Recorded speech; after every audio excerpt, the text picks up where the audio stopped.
play it, there was a pleasure center in your brain called the ventral tegmental that was activated. The music I played caused this area to release dopamine in another part of your brain, which is a neurotransmitter known as the happy hormone. This evokes certain emotions within all of us, but depending on the type of music that's played, the reactions can be different for every person. For some, it may make them feel calm, some sad, maybe some happy or excited. But the bottom line is that we all find a level of comfort in music. And being a musician myself, I've always wondered about the power music holds, especially for people with abnormal brain function. Autism spectrum disorder can refer to a broad range of conditions that have to do with difficulties in things like behaviors, social interaction, speech, and nonverbal communication. People with autism may also have different ways of learning, moving, and paying attention. And it's a lot more common than you think. In 2023, the CDC estimated that 1 in 36 children in the United States alone has autism. So the chances are that many of you in this room know somebody who has autism. But for those of you who don't, I'll try to paint a picture. I've spent a lot of my time volunteering with people aged 12 and older who fall somewhere on the autism spectrum. I help coach them through basketball drills and games, which is a sport I'm really passionate about. And in my time spent with them, I've observed a few consistencies. Many of them have trouble keeping eye contact and paying attention to what I'm saying when I speak with them. For example, one time I was working with a girl named Adriana. She was always smiling and very enthusiastic about getting to play basketball. But every time I looked at her to speak, she would look away and try to find anything else in the gym that was familiar to her. Another thing I noticed was that these kids demonstrated a lot of repetitive behaviors. One player, named Jonathan, expressed this in one particular drill that we ran. In the drill, the players and coaches were throwing bounce passes to each other. Every time Jonathan caught the ball, he would raise it up to the right side of his face, move it over to the left, and then pass it back, every single time. It might seem kind of silly to us that he would do this, but it was necessary for him. People with autism have a very strong need for rigid routines, and they have a very difficult time with change. So that's why they often prefer familiar environments with predictable routines. So every Sunday that I go to volunteer with these kids, we run the same drills, in the same order, in the same time frame.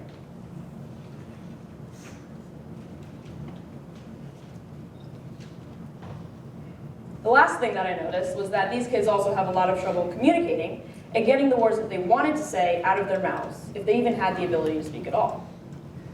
One of my friends was coaching a kid named Connor, who was nonverbal.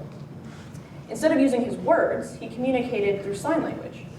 And it's incredible to me that these kids, although they may have some challenges, can still find ways to adapt and change to make their lives just a little bit more manageable. This led me to wonder, how can music play into this? How much of a difference can music really make in these kids' lives? The answer is a lot. Like I said before, when we listen to any type of music, it makes us feel certain things. I know that when I play music, whether it's guitar or drums or piano, I feel a sense of home, and I can even consider it a form of therapy. Many of us in this room have probably listened to music after a hard day as a form of release, or screamed our favorite songs at the top of our lungs on a late night drive with friends. We use music to excite us, to soothe us, and to remind us that we're not alone. It's no wonder that people sometimes consider it therapeutic. But for people with autism, music can actually be a form of clinical therapy. Music therapy is defined by the American Music Therapy Association as clinical and evidence-based use of music interventions to accomplish individualized goals within a therapeutic relationship by a certified professional. What all of that basically means is that when you're working with a music therapist, you aim to target specific areas of the brain that have to do with things like behavior, communication, social interaction, sensory motor development, and different cognitive functioning. These are all regions that contribute to many of the daily functions we can go through without even really thinking about it, but might be harder for somebody who has autism. So what really is music therapy? It can consist of creating, singing, listening to, moving to, discussing and analyzing, and even playing music. Studies by the American Music Therapy Association have shown that most of autistic individuals who are participating in some form of music therapy intervention respond positively. The real question is how? How can music have this much of an impact on somebody's life? Music can actually change the structure of the brain and the functional connectivity between different regions of the cerebral cortex. One way it does this is by allowing people with autism to communicate better and more effectively. This happens because when we listen to music, something called the mirror neuron system is activated inside of our brains. And it's found in areas that have to do with communication, empathy, and imagination. Translational Psychiatry conducted a study in 2018 where 51 participants, all of which who had autism, were selected and assessed at baseline. From there, they were assigned to either music or non-music intervention. The music intervention group received a combination of different music therapy techniques through song and rhythm that were meant to directly target social communication. The study found better control in those autistic individuals between different regions of the thalamus and striatum regions in the brain, which directly related to improvements in communication. That same study found greater activity in the hippocampus as well as the thalamus again, which also related to improvements in learning and memory. So what did this study tell us? It told us that if you have autism and you are participating in some form of music therapy program, not only are you going to be able to communicate better, but you're going to be able to learn more effectively and retain more of the information that you learn, which is going to help you out later in life. Music can also increase the social skills for people with autism. The Cochrane Collection, which is an organization that was formed to organize medical research findings, conducted a study where 54 children with mild to severe autism were selected and assigned to 2 groups. Both of those groups underwent music therapy programs for about 3 months. And the post-test analysis revealed that their social skills scores significantly increased. So this study showed us that music provided a sense of socialization for these kids that allowed them to better maintain interactions with their peers and other people around them.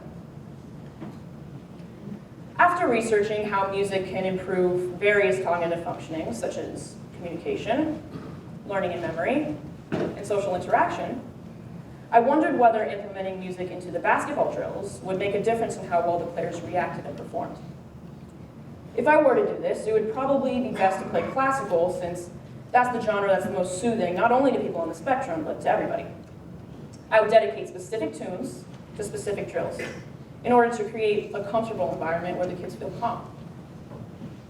Although it would actually be difficult to put this into practice just due to the sheer amount of people in the gym and all the added organization that it would take, but I'm sure that if it were to happen, it would help the kids immensely. Music can not only excite us, change our moods, evoke memories, and connect us to other people, but it can do so much more. People with autism often show a heightened interest and response to music, which is why it makes it such a great therapeutic tool to use with them. But in the end, music is beneficial for everyone. It's a way to connect with yourself and with others. I know many of you probably came in here today thinking that people with autism or other disabilities are different from us, that their lives are harder because of the disabilities they face, and we can't really compare ourselves to them. But the truth is, we're not all that different. People with autism and other disabilities have a lot of challenges, yes, but music is a way to connect us all, and it holds some sort of precedence in all of our lives. It's a language we can all understand, no matter what language you speak, no matter what disabilities you face, no matter how you feel. So use it, communicate and connect through music, and don't take it for granted. Thank you.